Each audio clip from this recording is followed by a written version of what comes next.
श्री शिवाय नमस्तुभ्यम. श्री स्वामी समर्थ. भक्तो नमस्कार. भक्तो, आपल्या सर्वांना माहीतच आहे की मंदिरात पूजा करताना घंटी आणि दिव्यांचे विशेष महत्त्व असते. हे केवळ आपल्या धार्मिक विधींचाच एक भाग नाहीत, तर त्यांचा योग्य वापर आपल्या घरात सकारात्मक ऊर्जा देखील पसरवतो. पण तुम्हाला हे माहिती आहे का की त्यांचा चुकीचा वापर आपल्या पूजेच्या फळास प्रभावित करू शकतो. म्हणून आज या व्हिडिओमध्ये मी तुम्हाला सांगणार आहे की मंदिरातील घंटा आणि दिव्याच्या स्वच्छतेबाबत कोणत्या चुका होऊ शकतात, ज्यामुळे तुमच्या पूजेच्या फळावर परिणाम होऊ शकतो. तर हो भक्तो, हा व्हिडिओ काळजीपूर्वक पहा आणि तुमची पूजापाठ साधना अधिक फलदायी बनवू शकणाऱ्या महत्त्वाच्या गोष्टी जाणून घ्या. आता जर तुम्ही पाहिले तर पूजा ही आपल्या सर्वांच्या जीवनाचा एक अतिशय महत्त्वाचा भाग आहे. काही लोक देवी देवतांची पूजा करतात, काही लोक भगवान विष्णूची पूजा करतात. सर्वांनाच पूजेचे फळ मिळते, पण तुम्हाला माहिती आहे का की बऱ्याचदा आपल्या छोट्या चुकाही आपल्या जीवनात अडथळा ठरतात. त्यामुळे उपासनेचा पूर्ण फायदा मिळत नाही. या चुका अनेकदा नकळत केल्या जातात आणि आपण त्यांच्याकडे दुर्लक्ष करतो. बघतो, उपासनेचा पूर्ण फायदा आपल्याला मिळावा म्हणून आपल्या शास्त्रांमध्ये या गोष्टींचा विशेष उल्लेख करण्यात आला आहे. या व्हिडिओमध्ये मी तुमच्याशी घरातील मंदिरातील दिवा आणि घंटेविषयीच्या बाबतीत योग्य वापराबद्दल आणि घ्यावयाच्या योग्य काळजीबद्दल सांगणार आहे.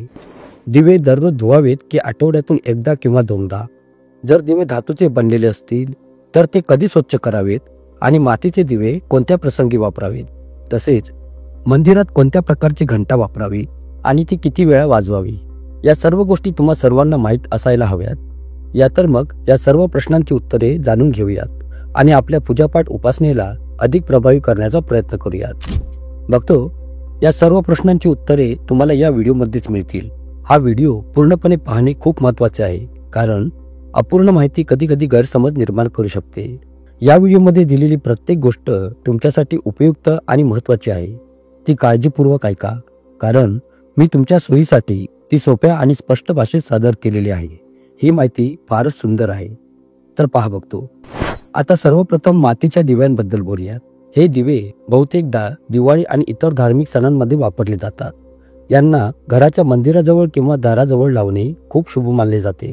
परंतु जेव्हा हा मातीचा दिवा मंदिरात ठेवला जातो तेव्हा त्याच्याशी संबंधित परंपरा वेगळ्या होतात. मातीचा दिवा शुभतेचे प्रतीक मानला जातो. तुम्ही तो तुमच्या घराच्या मंदिरात वापरू शकता, कारण त्यामुळे कोणत्याही प्रकारचा वास्तुदोष निर्माण होत नाही. तथापि मंदिरात यास वापरण्याचा नियम आहे. एकदाच मातीचा दिवा लावल्यानंतर पुन्हा मंदिरात ठेवू नका. असे मानले जाते की नवीन सुरुवात आणि शुभतेचे प्रतीक म्हणूनच प्रत्येक वेळी नवीन दिवा वापरणे योग्य ठरेल. तसेच प्रत्येक वेळी नवीन मातीचा दिवा वापरणे शुभ मानले जाते. बघतो, या व्हिडिओमध्ये मी तुम्हाला मंदिरातील घंटा कधी आणि कशी स्वच्छ करावी आणि ती किती वेळा वाजवावी हे सुद्धा सांगणार आहे. व्हिडिओच्या शेवटपर्यंत बनवून राहा.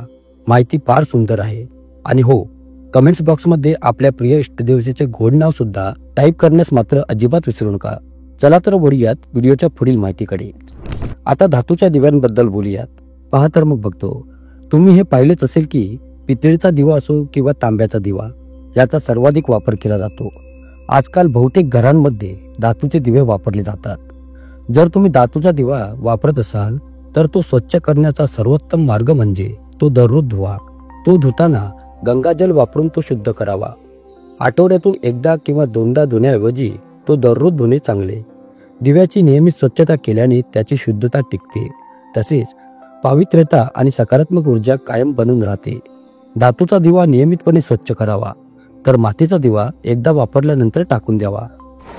बघतो, आता घराच्या मंदिरात ठेवलेल्या घंटेबद्दल बोलूयात. घराच्या मंदिरात अनेकदा पितळी घंटा दिसते. पितळी घंटा वाजवल्याने सकारात्मक ऊर्जा वाढते आणि नकारात्मक ऊर्जा दूर होते. लक्षात ठेवा की घंटा कधीही दक्षिणेकडे ठेवू नये, कारण दक्षिण दिशा अशुभ मानली जाते. ही घंटा पूजास्थळाजवळ किंवा मंदिराच्या प्रवेशद्वाराजवळ ठेवावी. घंटेमध्ये सर्वात शुभदायी घंटा म्हणजे ज्यावर गरुड कोरलेले असते त्याला गरुड घंटा म्हणतात आणि तिला सर्वोत्तम मानले जाते. बघतो, आता जाणून घ्या घरात किती वेळा घंटा वाजवावी हे लक्ष देऊ नका. बघतो, ही माहिती सुद्धा फारच सुंदर आहे. याविषयी असे सांगण्यात येते की भोग प्रसाद देताना 5 वेळा घंटा वाजवावी. यामुळे देव लवकर भोग स्वीकारतो. पूजेदरम्यान घंटा मोठ्याने वाजवू नये किंवा सतत वाजवू नये. ती फक्त 3 वेळा वाजवावी. घंटा नेहमी उजव्या बाजूला वाजवावी. ती तुमच्या हाताने वाजवावी आणि तिचे तोंड तुमच्या दिशेने असावे. घंटा कधीही दक्षिण दिशेला ठेवू नका, कारण ही दिशा कोणत्याही पूजा साहित्य सामग्रीसाठी अशुभ मानली जाते. जेव्हाही तुम्ही मंदिरात घंटा ठेवता तेव्हा तिचे तोंड मंदिरातील पूजा स्थळाकडे असल्याची खात्री करून घ्या. घंटा फक्त सकाळच्या प्रार्थनेतच वाजवावी, कारण संध्याकाळच्या प्रार्थनेत घंटा वाजवणे हे देवी देवतांच्या विश्रांतीला अडथळा आणणारे मानले जाते. या नियमाचे पालन करून तुम्ही तुमच्या प्रार्थना अधिक फलदायी बनवू शकता. आणखी एक महत्त्वाची गोष्ट म्हणजे जेव्हा तुम्ही मंदिरात जाता, विशेष करून घराबाहेर मंदिरात जाता, तेव्हा मंदिरात प्रवेश करतानाच घंटा वाजवावी. मंदिरातून बाहेर पडताना घंटा वाजवण्याची गरज नाही. जेव्हा तुम्ही घंटा वाजवता तेव्हा त्याचा अर्थ असा होतो की तुम्ही मंदिरात प्रवेश करत आहात आणि ते तुमचे आगमन आणि उपस्थिती दर्शवते. तुम्ही देवाच्या दरबारात प्रवेश केला आहे आणि आता तुम्ही त्याची पूजा करू लागलेले आहात. जर तुम्ही 2दा घंटा वाजवली तर याचा अर्थ असा की तुम्ही तुमची प्रार्थना किंवा विचार देवासमोर मांडत आहात. तर 3 वेळा घंटा वाजवण्याचा अर्थ असा होतो की भक्ताला काही विशिष्ट समस्या किंवा वेदना होत आहेत आणि तो देवाकडून त्वरित मदत मागत आहे. ही संकटाची परिस्थिती दर्शवते, म्हणजेच की जिथे एखाद्या व्यक्तीला देवाकडून जलद उपाय हवा असतो. मंदिरातील घंटा आणि दिवा हा सनातन परंपरेचा एक वेगळा भाग आहे आणि त्यांनी केलेल्या प्रत्येक कार्याचे आध्यात्मिक आणि वैज्ञानिक महत्त्व खूप मोठे आहे. घंटेचा आवाज हा पवित्रता आणि प्रसन्नतेचे प्रतीक मानला जातो. जेव्हा घंटा वाजते तेव्हा त्याचा आवाज वातावरणात सकारात्मक ऊर्जा पसरवू लागतो आणि नकारात्मक ऊर्जा नाहीशी होते. हा आवाज 7 ते 10 सेकंदांपर्यंत प्रतिध्वनित होतो, जो अल्फा लहरींद्वारे शोषला जातो. हे मेंदूला ऊर्जा देते आणि एकाग्रतेत मदत करते. असे मानले जाते की मंदिरात प्रवेश करताना घंटा वाजवावी, जेणेकरून मन शुद्ध होईल आणि सर्व इंद्रिये देवावर लक्ष केंद्रित करू शकतील. पूजेदरम्यान घंटा वाजवणे हे देवतांचे स्वागत करते आणि त्यांना जागृत करते असे मानले जाते. भोग प्रसाद अर्पण करताना 3 वेळा घंटा वाजवणे शुभ मानले जाते, ज्यामुळे वातावरण अधिक शुद्ध होते. तसेच पूजेचा दिवा ज्ञान आणि प्रकाशाचे प्रतीक मानला जातो. दिवा लावणे हे आपण अज्ञानाचा अंधार दूर करत आहोत आणि आत्मज्ञानाचा प्रकाश आणत आहोत हे स्पष्ट करते. गाईच्या तुपाचा किंवा तिळाच्या तेलाचा दिवा लावणे शुभदायी आणि शुद्ध मानले जाते, कारण ते आरोग्य आणि समृद्धी आणते. दिवा लावण्यापूर्वी त्याचे शुद्धीकरण करणे आवश्यक आहे. यासाठी शुद्ध गंगाजल किंवा हळद मिसळलेले पाणी वापरता येते.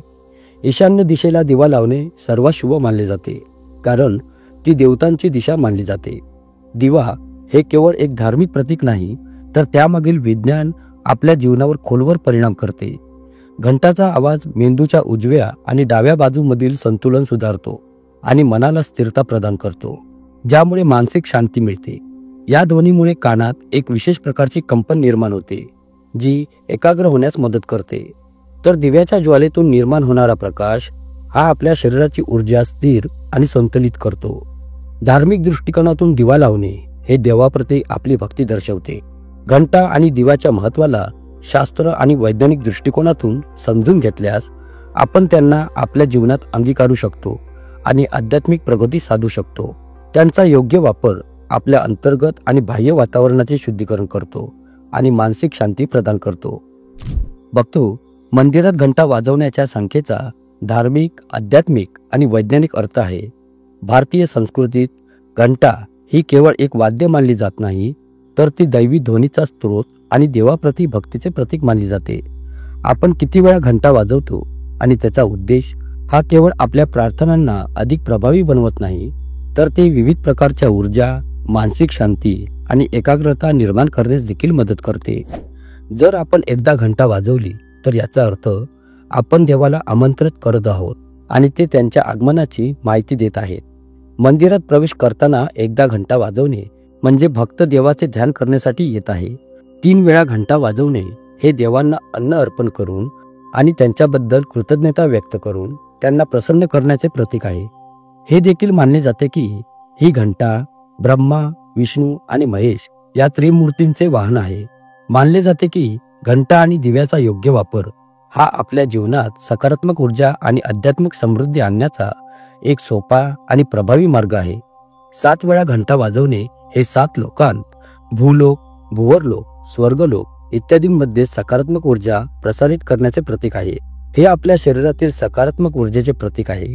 ते आपल्या मूलाधारापासून सहस्त्रापर्यंतच्या 7 चक्रांना सक्रिय आणि संतुलित करते. 21 वेळा घंटा वाजवणे हे विश्वाच्या विविध स्तरांवर देवापर्यंत प्रार्थना पोहोचवण्याचे प्रतीक आहे. हा घंटानाद विशेषतः हवन आणि धार्मिक विधींमध्ये वापरला जातो. मंदिरात घंटा वाजवल्याने एकाग्रता वाढते आणि मानसिक अशांतता दूर होते.